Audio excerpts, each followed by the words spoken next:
Добро вечер, тредневник на К3. Република Македонија зафатена со високи температури до 40 степени Целзиусови, кои дефинираат жолтата алертна фаза. Од Министерството за здравство потсетуваат дека во текот на ваквите екстремно топли денови, граѓаните треба да останат во затворени простори пред се климатизирани. При неопходен престој на отворен простор во овој период, треба да се најде можност за почести одмори и подсенка. Се препорачува да се носи светла и лесна облека, а при директна изложеност на сонце да се носат заштитни очила и капа. Пеколните температури ги зовреа и ги испразнија градовите. Жолтата алертна фаза според најавите ќе трае се до вторник.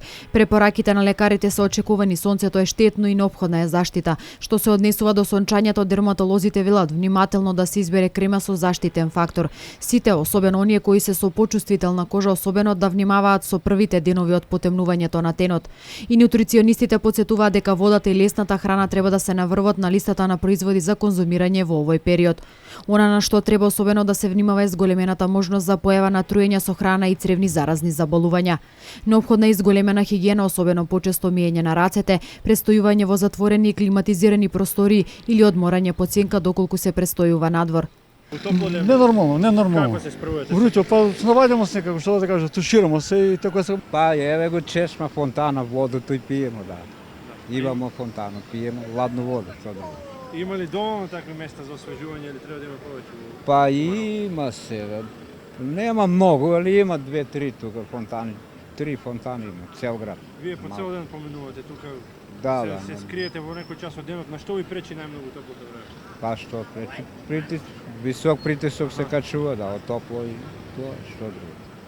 Не е добро, ама тоа е од Бога, Божјиот дар, не можеме никој да го сменимо, од топлината. Како е на горештиниве, како се справувате со време? Време ли? Да. Ето на площад на люди броју куде проходим. Топло ли е многу? Да. Па време му е за топло. Како се справувате со горештиниве? Добро, супер. Пиете течности? Да. Гледате да фатите сенка веројатно? Нормално. А имате ли проблеми нешто ви правиле? Не. Значи чекате лето и сакате лето, Да. Сакам вручина. Сакате топло? Да. Добро, а како ви се чини? Дали е нормално волку да биде топло или? Нормално. Треба да се очекува, значи вакви високи температури. Секоја година е било тавака. Жетва е, време му е. Сите заинтересирани имаат можност да добијат здравствен совет и информации од превентивен карактер на мобилните едукативно-здравствени пунктови. Поставени се во сите градови, се отворени секој ден од 18:30 до 21:30. Тропските температури се чувствуваат и во Крива Паланка. Граѓаните велат денските жештини ги менуваат на сенка со многу вода, овошје и зеленчук, додека вечерните часови се многу посвежи.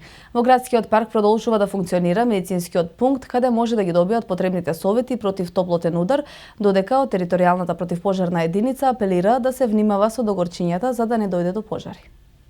Кривопаланчани се жалат на високите температури, но сепак утеха име што е подносливо во вечерните часови. Посетителите од главниот град Скопје, од Куманово или од Велес, кои во Крива Паланка минуваат на ден или повеќе, велат дека граѓаните немаат право да се жалат на жештини, бидејќи околната шума гарантира свежина, а и лесните ветрови ја прават тропската клима поднослива. Пенсионерите ги користат утринските часови за седенка под сенка во градскиот парк и велат дека редовно ги почитуваат препораките од лекарите. Младите пак спасот од горештините го бараат на градскиот базен. Значи како се справувате со горештините овие денови? С горештините за мене е супер. А има за луѓе што е многу тешко. Нарочно ја гости од Скопје.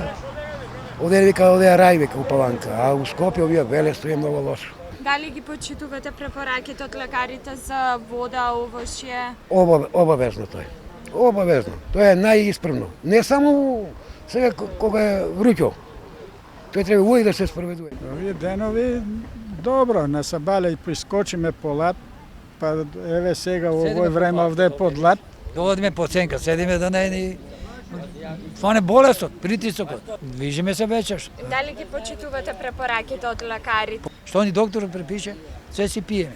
Јас овдека сум со тато, со моите братучеди и мојата сестра. Не остануваме многу по цел ден, по највише 2-3 часа. Не играме многу игри, повеќе пливаме. И затоа мене ми е тука многу забавно. Јас сум со сестра ми и многу убаво си поминуваме.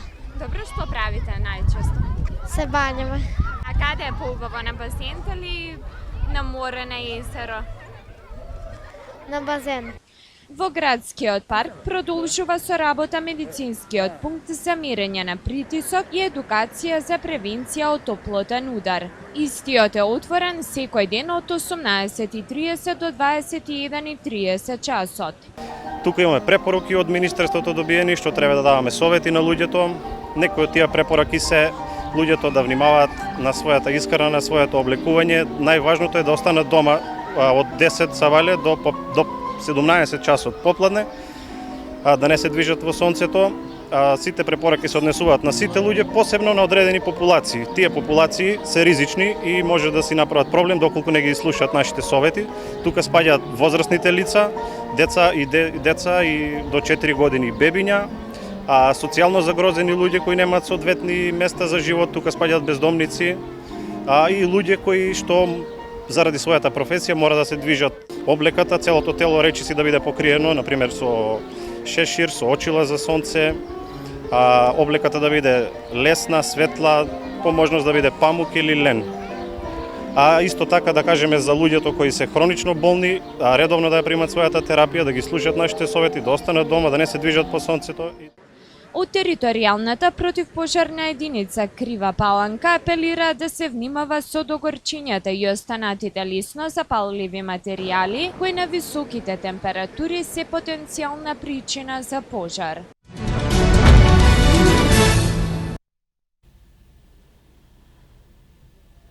Според дневниот извештај на Регионалниот центар за управување со кризи, територијалната противпожарна единица Куманово во текот на вчерашниот ден реализирала 5 интервенции.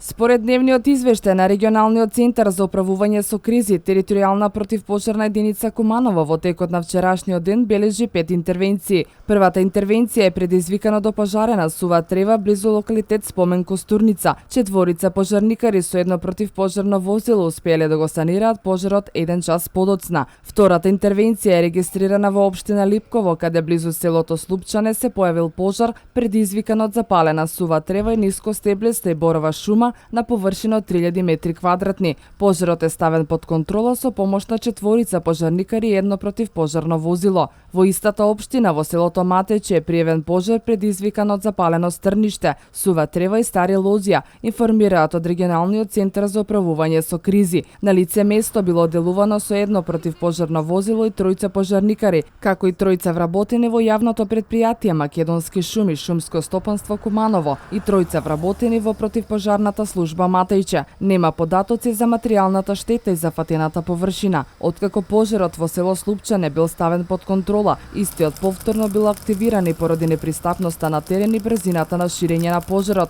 предизвикано до пожарена борова шума. Пожарникарите со помош на вработени во јавното предпријатие Македонски шуми успееле да го санираат пожарот дури во 20 часот и 45 минути, јавува Регионалниот центар за управување со кризи. Во гаснењето на пожарот учествувале 4 пожарникари со едно противпожарно возило со резервоар за додатна допуна на вода. Петата интервенција е регистрирана во кругот на дом на АРМ, каде заради пожарена сува трева, 3 пожарникари со едно противпожарно возило интервенирале. Поради долкон ЕВН, исклучена електричната енергија на управната зграда на ЈП Водовод, резервоарите за вода и наплатните центри на предпријатието лоцирани во неколку населби од градот. ЈП Водовод има долкон ЕВН од 60 милиони денари. Потпаролот на ЕВН Атанас Ковачевски изјави дека ЕВН останува отворена за преговори и разговори за надминување на проблемот. Поради долкон ЕВН исклучена електричната енергија на управната зграда на ЈП Водовод, резервоарите за вода и наплатни центри на предпријатието лоцирани во неколку населби од градот. ЈП Водовод има долкон ЕВН од 60 милиони денари, изјави денеска директорот Горан Стојковски. Оваа состојба ќе го доведе во прашање нормалното водоснабдување на градот. Свесни сме за долгот што го имаме кон ЕВН и ќе се обидеме со поддршка на општината на Рати да ги подмириме за останатите, но и тековните сметки за електрична енергија. Сепак мора да се има во предвид дека сегашните температури се високи, па затоа бараме разбирање од Евана, а ќе побараме поддршка и од други надлежни институции. Месечно водовод на Евана им исплаќа по 700.000 денари, иако сметката е 1.200.000 денари. Тој додаде дека и понатаму остануваат отворени за разговори и наоѓање на решение, но подвече дека иако разбираат специфичноста на овој случај и за водовод важат законските одредби како и за сите останати корисници на Евана. Во среда од 5 до 8 часот ќе се врши авионска дезинсекција против комарци на подрачјата во Кумановскиот регион кои беа зафатени со поплави на почетокот на годинава, соопштуваат од Центарот за јавно здравје во Куманово. Дезинсекцијата ќе се врши главно по теченијето на реките Пчиња, Крива река, Липковка, Којнарка и Кумановка. Центарот за јавно здравје апелира до пчеларите да превземат соодветни мерки и да ги заштитат кошниците за време на запрашувањето. Конечно, туристите кои доаѓаат во Куманово ќе имаат можност да ги посетат двата ресторана кои директорот за чистота и зеленило за во среда го најави нивното отворање. Јавното предпријатие Чистота и зеленило ги најави долгоочекуваните ресторани лоцирани на градскиот кеј во Пелинце. Рестораните, како што најави директорот, се убаво уредени и се надева дека ќе бидат убаво катче за граѓаните на град Куманово. Долгоочекуваните ресторани кои беа под управување на ЈП паркинг, а сега се под управување на јавно предпријатие Чистота и зеленило, во среда ќе бидат отворени. Значи, после сите оние работи кои беа тековни во дел на спроведување на сите тендерски постапки, на доуредување и доопремување, се надевам дека и задоволство ми е да кажам дека веќе за 2 дена ќе бидат пуштени во функција и граѓаните на град Куманово и пошироко ќе можат да ги посетуваат овие два ресторана. Чистота и зеленило врши редовно уредување на зелено-цветните површини со цел поубав изглед на градот. Како што вели директорот, зголемен е обемот на сметот што представува дополнителен проблем од диви депонии кои сами по себе повлекуваат и низа здравствени проблеми. Во овие летни часови, односно денови, зголемен е обемот на сметот, бидејќи според некои наши проценки околу 15% повеќе има смет во однос на минатата година, на што се должи ќе анализираме. Меѓутоа, факт е дека односот меѓу минатата и ова година е, односно квантитетот на ѓубрето, односно на сметот е за некаде 15% зголемен. Од Чистота и зеленило апелираат на зголемување на еколошката свеска и граѓаните, водење поголема грижа за нашата околина со цел да живееме во поздрава средина. Улицата Стојан Ангеловски е единствената од неколкуте улици под Соколански парк оставена со турска калдерма и без соодветна канализација и водоводна мрежа.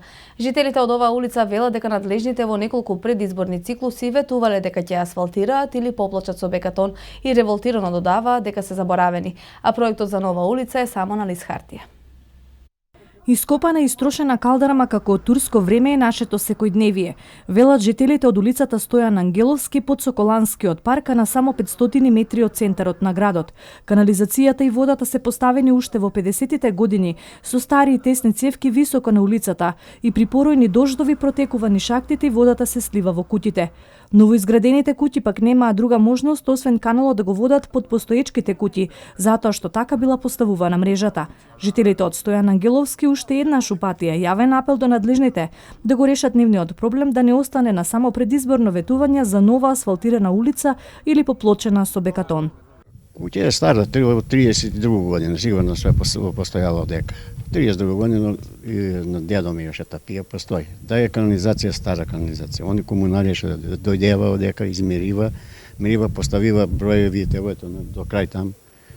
Други места асфалтирава, тоа оставира, тако и си остана. Дојдева на нима да ги препрашува за комуналија, каде дојдева 3 пат мирива, прашуваат каде иде канализација, каде иде вода, што како иде, тоа за тоа си остана највише. Друго нема што да кажа, тражимо да се асфалтира улица и осветление. Имamo проблем с водовод и канализација овдека. Имamo воду што е стар водовод од 58 година, можда и постар да е. Канал исто имamo нагоре и плитак. Треба да ни направи неасфалтирана улица овдека, осветление немamo, а јас сам правија куќу, комуналија сам платија све, а ништо не сам ми довеле. Надлежните од локална... Има 2010 план у општина Куманово да се реализирава и улица Она требаше да се прави, не го направива, што беше спорно, не знам, а важно го има у план да се прави. А кад ќе го прави, може да ќе пројде и с години. Реагирано е во општина и така, дојдат, измерат, ќе ставиме бекатон плочки. После нема ништо. Па вика, како вика овој, па канал имате овој, ама канал плитак не може, човекот нова куќа направи, не може да се приклучи никако на канал. Мора да дизат цевку нагоре, па се приклучи и тој не е фина работа. Жителите на Стојан Ангеловски дополнително се револтирани поради фактот што сите околни улички под Соколанскиот парк се веќе реконструирани и асфалтирани. Додаваа дека инвестицијата е мала, а придобивките би биле големи за 15 куќи од оваа улица, кои сите имаат уредно платено комуналии и други давачки кон општината. Дојран доживува препород. Туристите, меѓу другото, уживаат на прекрасни песочни плажи, во одлични сместувачки капацитети и со традиционална вкусна храна по достапни цени. Во шпицот на летната сезона, љубителите на пишаниот збор ќе може бесплатно да читаат на Дојранското крајбрежје. Полнока колку е Дојранското крајбрежје пред шпицот на летната сезона. Присуството на туристите и брановите во езерото си го прават своето. Враќањето на водата го врати ентузијазмот кај посетителите, но и надежта кај дојранци за богатата сезона. Велат дека генерално се задоволни од туристичките услуги. Како идеја, освен домашни, значително се забележува раст и на странски туристи, претежно од Србија, кои на пат кон Грција, речиси цело лето минуваат низ Дојран. Од локалната власт велат дека ова е една од најуспешните туристички сезони. Затоа говори и зголемениот број на туристите за околу 40% во однос на лани, кој постојано оди во нагорна линија. Зголемувањето на бројот на туристи во земјава и натаму расте, благодарение на нискобуџетните авиолинии. Веќе се прават и преговори со една од најпознатите компании во светот за нови линии кои што би го поврзале Скопје и Охрид со различни дестинации во Европа и пошироко. Надлежните посочија дека општината работи на нови проекти за изградба на велосипедски и пешачки патеки кои ќе ги привлечат инвеститорите за градба на нови сместувачки капацитети и ќе го направат Дојран да биде атрактивен и во текот на целата година. Реконструкцијата на железничката станица во Скопје е во завршна фаза. Се очекува за 3 до 4 месеци комплетно да биде реконструирана и да добие нов модерен изглед. Со оваа реконструкција ќе се овозможи градот Скопје повторно да се пофали со модерна железничка станица. Увид во градежните работи денеска извршија министерот за транспорт и врски Владо Мисајловски и директорот на Македонски железници инфраструктура Ирфан Асани. Железничката станица е пуштена во употреба пред 35 години и во тоа време важела за една од најмодерните станици во регионот. Со оваа реконструкција ќе се овозможи градот Скопје повторно да се пофали со модерна железничка станица.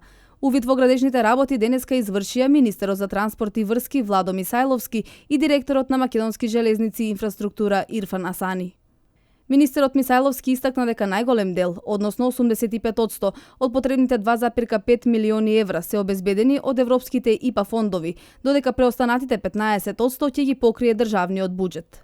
Ефективно се работи на објектот, постојано има нови работници и очекувам за 3 до 4 месеци комплетно да биде рехабилитирана железничката станица. Освен оваа железничка станица, работиме и на реконструкција на сите железнички станици на коридорот 10, посочи министерот Мисајловски. Мисајловски изјави дека на дел од железничките станици низ Македонија денеска им завршува правосилноста на одобрението за градење и веднаш ќе започне реконструкцијата, а за дел ќе завршат на 27 јули. Додаде дека и за овој проект се набавени средства преку ИПА фондовите и очекува дека до наредната година ќе имаме еден нов лик на железничките постојки на коридорот 10. Целосно ќе бидат реконструирани железничките станици Прилеп, Велес, Битола, Богомила, Гевгелија, Чашка, Табановце, Демиркапија, Градско, Неготино, Вардар.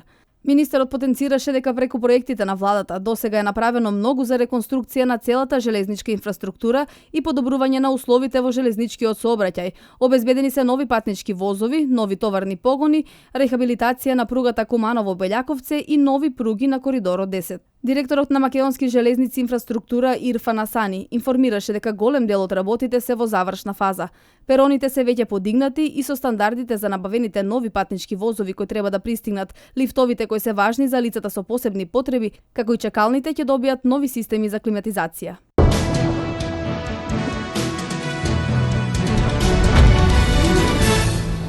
Германската канцеларка Ангела Меркел уште еднаш ја отфрли можноста за отпис на долгот кон Грција.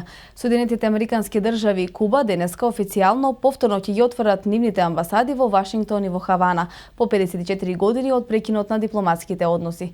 Нуклеарниот договор со Иран во Конгресот на САД следуваат вестите од светот. Германската канцеларка Ангела Меркел навести дека Германија ќе покаже флексибилност во преговорите за долгот на Грција, но уште еднаш ја отфрли можноста за отпис на долгот. Меркел рече дека класично отпишување на 30-40% од долгот не може да се случи во монетарната унија. Германската канцеларка, која во петокот ги убеди пратениците во Бундестагот да дадат мнозинска подршка за новиот финансиски пакет за Грција, посочи дека сепак е отворена за разговори за начините да се намали товарот на Атина. Разговорите кои се очекува да траат 4 недели ќе опфатат економски цели и реформи кои се сметаат за неопходни со цел Грција да добие помош во износ до 85 милијарди евра во текот на следните 3 години. Соединетите држави и Куба официјално повторно ги отвораат нивните амбасади во Вашингтон и во Хавана по 54 години од прекинот на дипломатските односи. Закажана е церемонија на која ќе биде кренето знамето на Куба на амбасадата во Вашингтон. На церемонијата ќе присуствува и шефот на кубанската дипломатија Бруно Родригес, кој потоа ќе се сретне со американскиот државен секретар Џон Кери. Церемонијата на подигање на американското знаме во Хавана ќе се одржи во август, кога е закажана посетата на државниот секретар Кери на Куба. Администрацијата на председателот Барак Обама го поднесе на разгледување во Конгресот неодамна постигнатиот договор меѓу 6 светски сили на Иран за ограничување на иранската нуклеарна програма во замена за олабавување на санкциите. Имено денеска почнува 60-дневниот период во кој Конгресот треба да даде оценка за договорот. Државниот секретар Џон Кери изјави дека доколку Конгресот го отфрли договорот, тогаш тоа би значило крај на преговорите со Иран.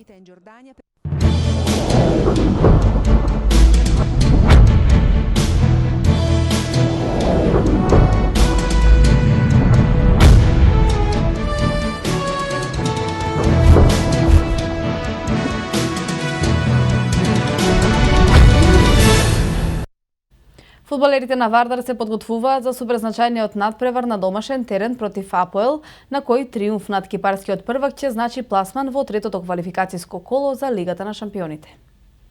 Утре вечер се игра реваншот од надпреварот меѓу Вардар и АПОЕЛ. Заинтересираноста за овој меч е очигледна и билетите ќе се продаваат и на националната арена Филип II, се вели во соопштението на официјалниот сајт на Вардар.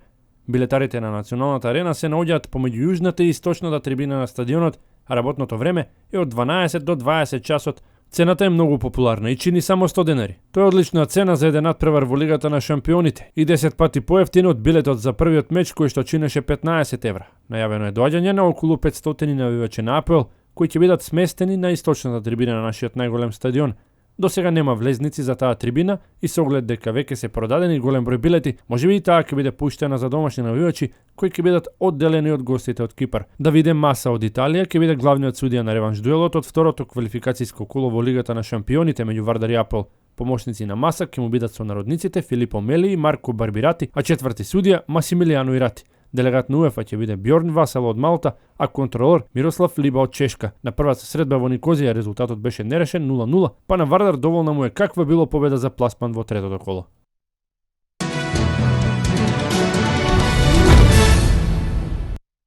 По повод големиот празник Рамазан Бајрам, фудбалскиот клуб Башкими од Куманово беше домаќин на меѓународниот фудбалски турнир на кој учествуваа 16 екипи од Македонија, Србија и Косово.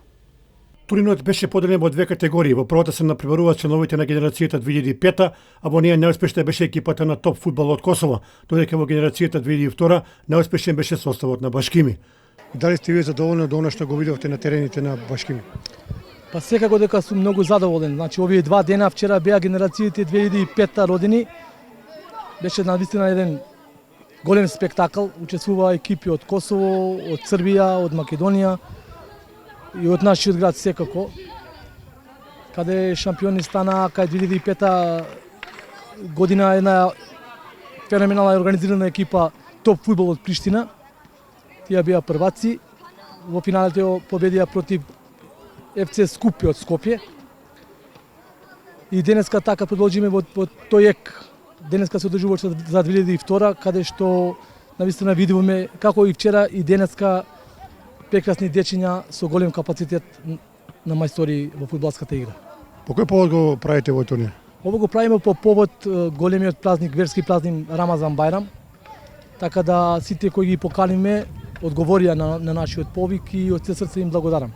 Што за вас значат овие турнири покрај спортскиот аспект, веројатно придонесува и за зближување на децата по мултиетничка основа? Тоа е најголемиот цел на нас како клуб Башкими, значи да се здружат децата и меѓуетнички и верски, така да славиме и ние кога имаме наши празници и одиме и кај православните кога имат празници. Голема благодарност до екипата на Куманово Евроспорт кои секогаш одговарат позитивно на нашите прашања.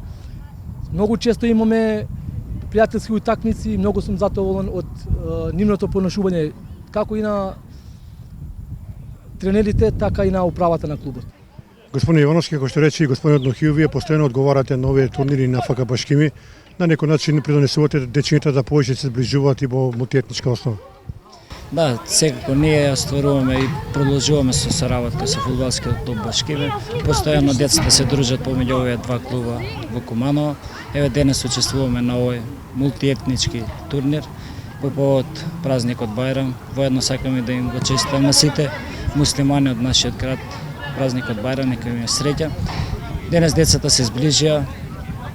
Треба почесто да имаме вакви организации во нашиот град, да се организираат разни манифестации од карактерот на спортот, децата повеќе да се зближат, да се дружат, да се другаруваат и тоа. Резултатот за нас денес беше во втор план. Најпрво беше дружбата и повикот на нашиот близок клуб ФК Башкими. Воедно и сакам да истакнам благодарност до фудбалскиот клуб и до тренерот Авни Нохију. Традиционалниот турнир на Башкими според зборовите на организаторите ќе продолжи следната година со зголемен број на учесници.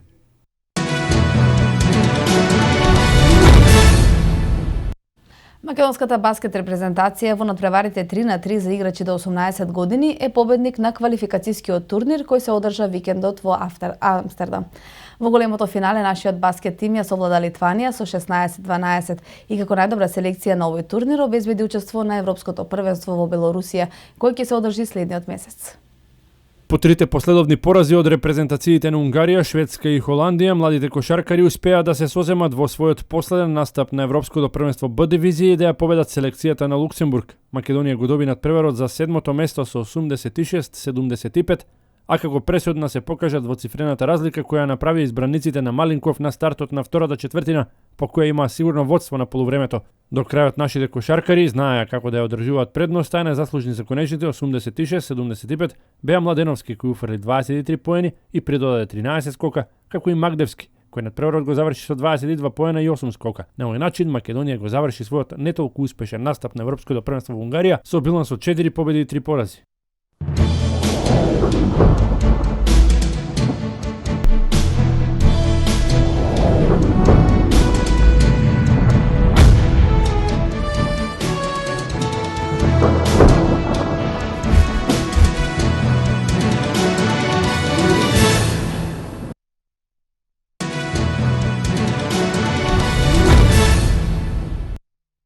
Времето во Македонија сончево и насекаде многу топло. Продолжува периодот на претежно стабилно и многу топло време, особено топло ќе биде утре, кога на места дневната температура ќе надмине и 40 степени. Потоа и во наредните денови ќе продолжи многу топло време, но ќе има локално зголемување на облачноста и температурите ќе се за 2 до 3 степени пониски.